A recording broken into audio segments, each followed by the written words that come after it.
Çmimet e referencave ne akoma i kemi përveç qytetit Tiranës janë të gushtit 2023-shit, për gjithë pjesën tjetër të Shqipërisë janë të 2016-s dhe në të njëjtën kohë një vlerësues i pasurisë paluajtshme në moment që të harton një raport merr në vlerësim skenar të ndryshëm të pronës dhe mund të japi edhe indicie se sa mund të vlejë kjo pronë pas 6 muajit, pas një viti.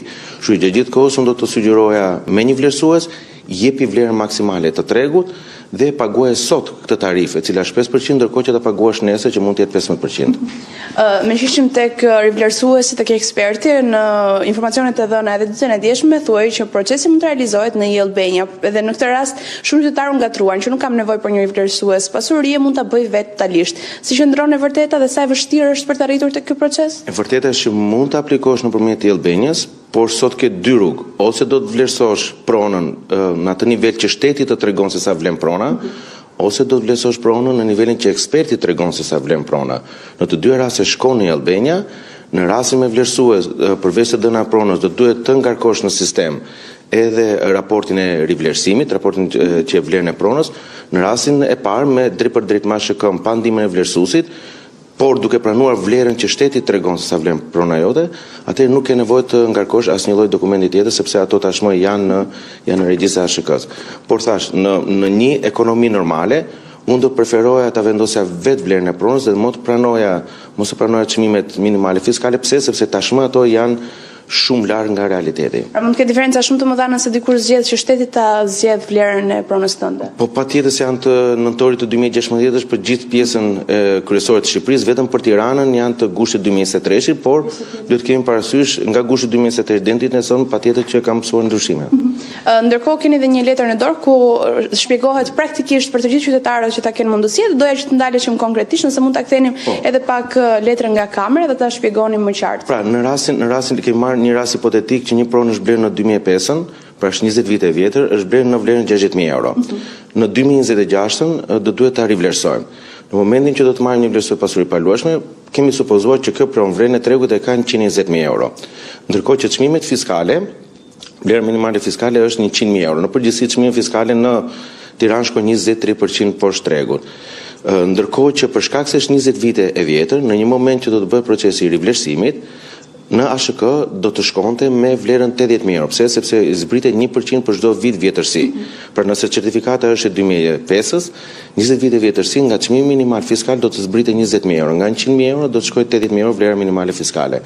Dhe në këtë moment diferenca që do të paguaj nëse do të shkojë drejt për drejt me ASHK-n, pra nëse do të pranoje vlerën që shteti jep pronës sënde, do të ishte 60 minus 80.000 euro është 20.000 euro, do të paguaj 1.000 euro rivlerësim, ndërkohë që në kartel do të ngele vlera 80.000 euro.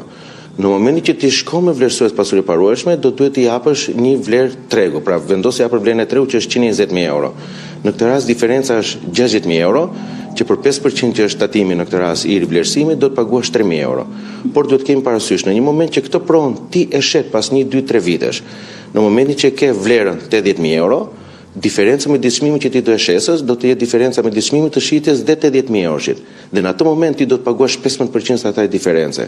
Ndërkohë që është më mirë të japësh një vlerë tregu sot, sa më afër realitetit që kur ta shesës të kesh një diferencë më të vogël dhe të paguash më pak para, sepse tashmë ke para paguar dhe ke kursyer për këtë gjë.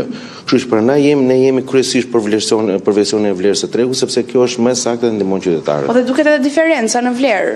Duket diferenca në vlerë, duhet kemi parasysh vlerën që ti jep pronës sot, ajo vlerë do të ngelet në kartel. Dhe nesër, po themi kur mbaroj procesi i rivlerësimit, tatimi duhet të shkojë 15%.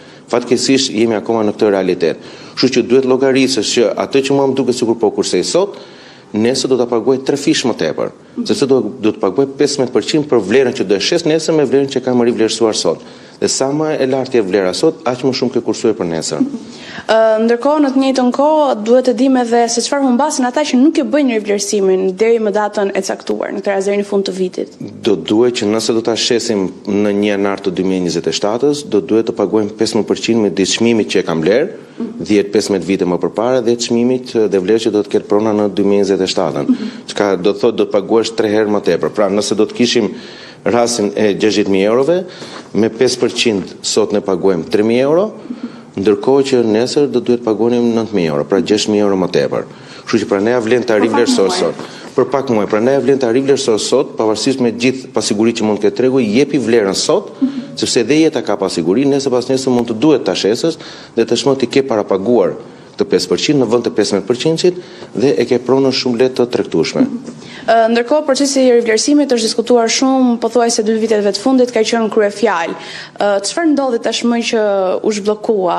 Kemi ndonjë ndryshim? Patjetër mendoj që ka një ndryshim, pra ne do të shikojmë në muajt në vijim se si do të rigjenerohet tregu. Besojmë që ka qenë ngurcuar 30-40%. Fatkeqësisht ka nikur dëm 20 muaj, sepse normalisht procesi i rivlerësimit po bëhet me çmimet e referencës siç kanë qenë më parë, pra siç ishim në 2024 kur u përfol që duhet bëhej. Megjithatë, tani është momenti shikojmë përpara dhe të mund të përdorim sa më shumë dhe të vendosim funksion këtë proces. Ndërkohë, kur themi që mund të ketë bllokuar tregu në një farë periudhe, ama nga ana tjetër një qytetar i thjeshtë dëshiron të blej, pra nuk ka për të rivlerësuar, dëshiron të blej nga e para një pronë. Humbet apo përfiton kur i rritet vlera? Në këtë rast çfarë mund të bëjë ai? Mbetemi sërish në dilemën edhe në bisedat që bëjmë edhe me ekspertë pasurive të paluajtshëm që thonë koha më e mirë për blerë një shtëpi ishte dje. Koha më e mirë për blerë në një shtëpi ka qenë në 2021, po themi 5 vite më përpara.